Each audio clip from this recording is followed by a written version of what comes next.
क्या आपको पता है वर्ल्ड वॉर सेकेंड में इंटेलिजेंस टेस्ट का यूज करा गया था to choose the army? There are two type of army in the world war second, alpha army and beta army.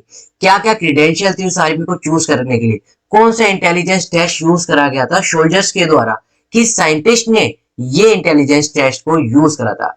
Hello guys, this is Kaifi shot और आज हम बात करेंगे overview of the intelligence test कि intelligence test कहां से introduce हुआ, क्या उसकी हिस्ट्री बैकग्राउंड थी और कहां तक ये चलता रहा। तो अगर आप हमारे चैनल पे नए आए हैं, सब्सक्राइब करें, बेल आइकन को जरूर दबाएं ताकि फ्यूचर में जितनी भी वीडियोस आए आपको सबसे जल्दी और आसानी से मिल सके। This is Kaifi shot, let's get started. So देखिए, सबसे पहले जब हम इंटेलिजेंस की बात करते हैं तो इंटेलिजेंस कौन सी लैंग्वेज से ड्राइव करा गया है? जी हाँ, ये आपका लैटिन लैंग्वेज से ड्राइव करा हुआ है। कौन सी लैंग्वेज? Latin language. क्या क्या मतलब है इसका? इंटर और लीजर। इंटर मीन्स क्या होता है कि बिटवीन एंड विद इन, और लीजर का क्या मतलब होता है? टू ब्रिंग और टुगेदर या फिर गैदर, राइट। तो इंटेलिजर का मतलब नॉट इंटेलिजेंस, तो इंटेलिजर का क्या मतलब होता था कि to see in to perceive और to understand the thing, right. तो सबसे पहले साइंटिस्ट जिन्होंने इंटेलिजेंस वर्ड का यूज करा था वो कौन थे? वो आपके थे sir Francis Galton. Sir Francis Galton ने सबसे पहले इंटेलिजेंस वर्ड का यूज करा था। कब यूज करा था? 1800 के अराउंड, राइट। अब सर फ्रांसिस गैल्टन की अगर आप देखोगे ये उनकी डेट ऑफ बॉर्न है, डेट ऑफ डेथ है। इस तरीके से क्वेश्चन आपसे एमसीक्यू में पूछे जा सकते हैं, राइट। तो सर फ्रांसिस गैल्टन ने सबसे पहले इंडिविजुअल थे जिन्होंने इंटेलिजेंस वर्ड को यूज करा था, became the one of the first people to study the intelligence. अब इन्होंने क्या कहा था? इनके अकॉर्डिंग अगर एक इंडिविजुअल है, इंडिविजुअल से इंफॉर्मेशन कहां से आती है? अगर इंडिविजुअल इंफॉर्मेशन गैदर कर रहा है तो इंफॉर्मेशन कहां से गैदर करेगा? सेंसेस से।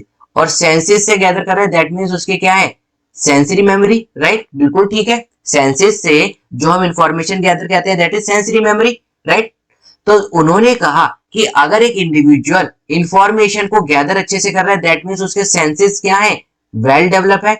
और अगर उसके सेंसेस वेल डेवलप है दैट मींस वो क्या है? इंटेलिजेंट है, राइट। तो इनका मेन क्रेडेंशियल क्या था कि intelligence is based upon the senses, कि सेंसेस के ऊपर है कि जिसके अच्छे सेंसेस हैं, राइट। कितने सेंसेस होते हैं? 5 सेंसेस होते हैं आपके, 5 सेंसेस होते हैं टोटल। काउंट तो 7 होते हैं, राइट। लेकिन 2 आपके क्या होते हैं? इंटरनल सेंसेस होते हैं जिन्हें हम काउंट नहीं करते, ओके। तो 5 सेंसेस में इन्होंने कहा कि इंडिविजुअल इंफॉर्मेशन ले रहा है तो उन सेंसेस के थ्रू ले रहा है। और अगर ये इंटेलिजेंस है एक इंडिविजुअल दैट मींस उसके जो सेंसेस है वो क्या है? वेल डेवलप है। First thing. सेकंड थिंग, इन्होंने लेबोरेटरी सिचुएटेड करी किसके लिए? इंटेलिजेंस के रिगार्डिंग। और उस इंटेलिजेंस की रिगार्डिंग में इन्होंने क्या करा? साइकोमेट्रिक टेस्ट और स्टैटिकल टेस्ट में क्या करा?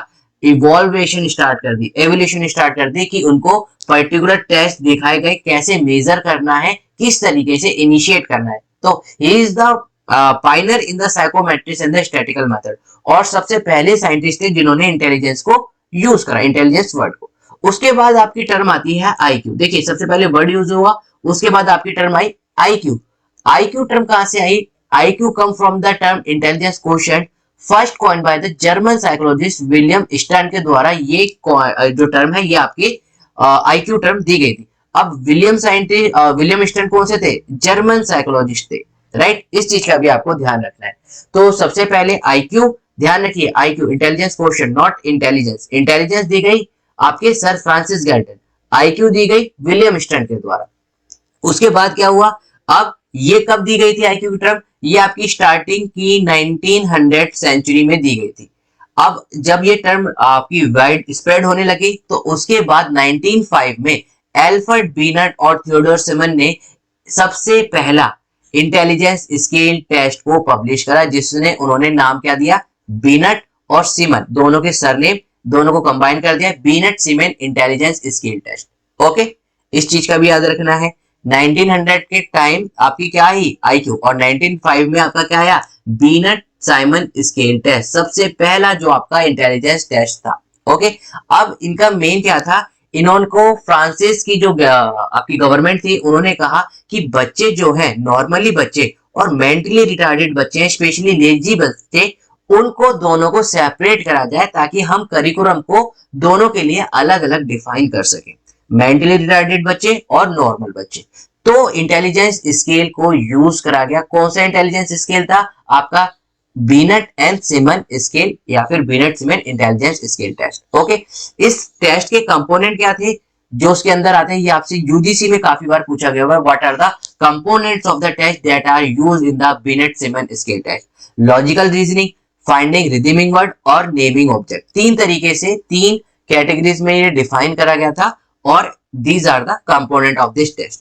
गोल क्या था इसमें? The goal of the test was to assign a child a mental age, कि उस बच्चे की जो मेंटल एज है वो कितनी है, बेस अपॉन द उसकी परफॉर्मेंस के अकॉर्डिंग उसको क्या देना, उसकी मेंटल एज को डिफाइन करना। अगर एक मेंटली रिटार्डेड बच्चा है तो डेफिनेटली उसकी मेंटल एज क्रॉनिकल एज से क्या होगी, बहुत ज्यादा लो होगी। I hope you guys know what is the definition of the mental age and the chronical age, right? Chronical age जिसे हम सीए लिखते हैं, दैट इज जो आपकी बायबॉर्न है। अगर आप 16 साल के हैं, 17 साल के हैं, 15 साल के हैं, that is your chronical age. Mental age, what does that mean? That means कि आप किस लेवल के प्रॉब्लम्स को सॉल्व कर रहे हैं। सपोज करिए आपकी उम्र है 10 साल की, लेकिन आप वो क्वेश्चन सॉल्व कर रहे हैं जो नॉर्मली बच्चा 15 साल का करता है, तो आपकी मेंटल एज कितनी होगी? 15 ईयर, राइट? या फिर इसका उल्टा भी हो सकता है कि आप हैं 10 साल के, लेकिन आप वो प्रॉब्लम सॉल्व कर रहे हैं जो बच्चा 8 साल का करता है, तो आपकी मेंटल एज क्या होगी? 8 ईयर, राइट? तो इन्होंने सबसे पहले क्या करा, मेंटल एज इनका फाइंड आउट करना क्या था, इनका बेसिक्स था, सो दैट उसके अकॉर्डिंग वो क्या कर सके, उनको इंटेलिजेंस में या फिर बाइफरकेट कर सके। ओके, नाउ बात करते हैं लुईस टर्मन की। अब क्या था कि ये जब चीज बहुत ज्यादा वाइड स्प्रेड होने लगी कि intelligence scale, Binet Simon intelligence scale बहुत ज्यादा फैलने लग गया, और इसका पॉपुलर होने का जो सबसे बड़ा चांसेस वो इसलिए था क्योंकि ये बहुत ज्यादा इजीली इंप्लीमेंट हो जाता था, इसलिए इसने बहुत जल्दी क्या कर ली, पॉपुलैरिटी गेन कर ली। उसके बाद लुईस टर्मन क्या थे? अब लुईस टर्मन थे यूएस के साइंटिस्ट। यूएस के साइंटिस्ट थे कहां पर? स्टैनफोर्ड यूनिवर्सिटी में।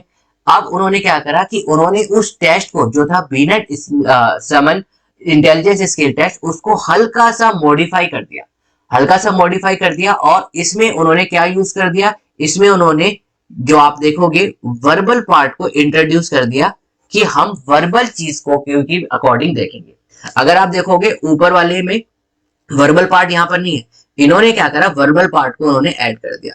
और 1960 में इन्होंने उस टेस्ट को जो बिनेट सिमन स्केल टेस्ट था उसको मॉडिफाई करके सबसे पहला टेस्ट यूएस में क्या करा, आपका इन्वेंटेड करा या फिर पब्लिश करा। नाम क्या दिया गया? क्योंकि स्टैनफोर्ड यूनिवर्सिटी से पढ़ते थे तो स्टैनफोर्ड, और बीनेट क्योंकि बीनेट सिमन में सबसे ज्यादा कंट्रीब्यूशन बीनेट का था, सिमन का भी था, बट वो उसके कुलिक की तरह देखे जाते थे। तो इन्होंने अपने नाम पर, अपना नाम इनका लुईस टर्मन था लेकिन उन्होंने टर्मन नहीं लिखा, उन्होंने जिस यूनिवर्सिटी में वो पढ़ते थे स्टैनफोर्ड, उस यूनिवर्सिटी का नाम लेकर और बीनेट जो उसका सरनेम था अल्फ्रेड बीनेट का, दोनों को कंबाइन करके एक आईक्यू टेस्ट बनाया। अब he is the first person जिन्होंने क्या करा, ये फॉर्मूला दिया।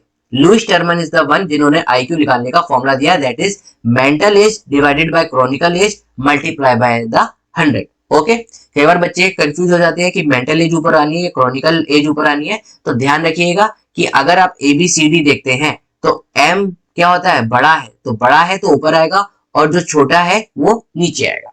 ओके, इस तरीके से आप इसको याद कर सकते हैं। तो लुईस टर्मन ने कब दिया ये? 1960 के अराउंड इन्होंने क्या दिया, आपका स्टैनफोर्ड बिनेट स्केल टेस्ट। अब बात करते हैं 1939 में। 1939 में David Wechsler's is the most popular intelligence scale that is used till now.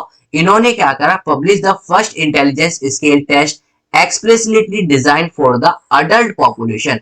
अभी तक क्या हो रहा था, अभी तक इससे पहले सिर्फ और सिर्फ हम किस पे यूज कर रहे थे इन स्किल्स को, चिल्ड्रंस के ऊपर, राइट? अब इन्होंने क्या करा, इन्होंने अडल्ट पॉपुलेशन के लिए भी, कि जो लोग बड़े हैं क्या वो अपनी एज के अकॉर्डिंग काम कर रहे हैं, तो इन्होंने अडल्ट पॉपुलेशन की इंटेलिजेंस मेजर करने के लिए उन्होंने भी अपना एक टेस्ट क्या कर दिया, इन्वेंटेड करा या फिर पब्लिश करा, और उसका उन्होंने क्या नाम दिया, बैचलर्स अडल्ट इंटेलिजेंस स्केल, जिसे हम शॉर्ट फॉर्म में VWAIS टेस्ट भी कहते हैं, राइट?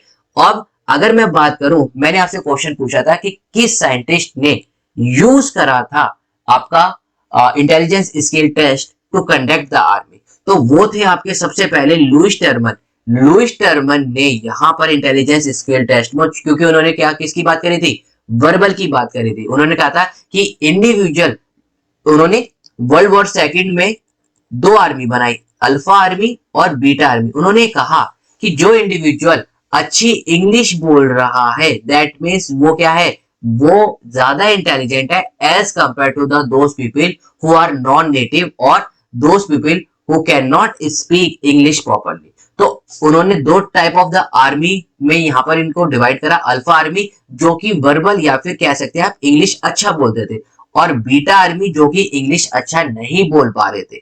ओके, तो यहाँ पर लुईस टर्बन ने आपका पहली बार इंटेलिजेंस स्केल को यूज करके आर्मी को वर्ल्ड वॉर सेकंड में क्या करा था, सोल्जर्स को सेंड करा था। अगर हम बात करते हैं अनदर डेविड वेचलर्स की, तो यहाँ पर अगर आप देखेंगे यहाँ पर इन्होंने वर्बल पार्ट को सिर्फ और सिर्फ यूज करा। डेविड वेचलर्स का कंट्रीब्यूशन क्यों ज्यादा माना जाता है, क्योंकि इन्होंने वर्बल के साथ साथ इन्होंने नॉन वर्बल पार्ट भी इसमें क्या करा, एडिट करा, या फिर आप कह सकते हैं ऐड करा। इन्होंने कहा कि सिर्फ और सिर्फ इंडिविजुअल वर्बल पार्ट पे ही हम उसको असेस नहीं कर सकते, हम उसे नॉन वर्बल पार्ट में भी असेस करना चाहिए, सो दैट जो उसकी ओवरऑल इंटेलिजेंस है वो हमें पता चल सके। तो आई होप आपको ये गाइस वीडियो पसंद आएगी। This is the whole overview of the intelligence test, कैसे इसकी हिस्ट्री बैकग्राउंड थी, कहां से इवॉल्व हुआ, किस साइंटिस्ट ने किस टर्म को सबसे पहले यूज करा। यहां से आपके एमसीक्यू बहुत बनते हैं, राइट। तो अगर आपको वीडियो पसंद आई है तो लाइक करें, शेयर करें, सब्सक्राइब करना ना भूलें। We will meet in the next video. Till then, keep smiling, keep gathering lots of memory. This is Caffeine Shot. Have a great day. Thank you all of you.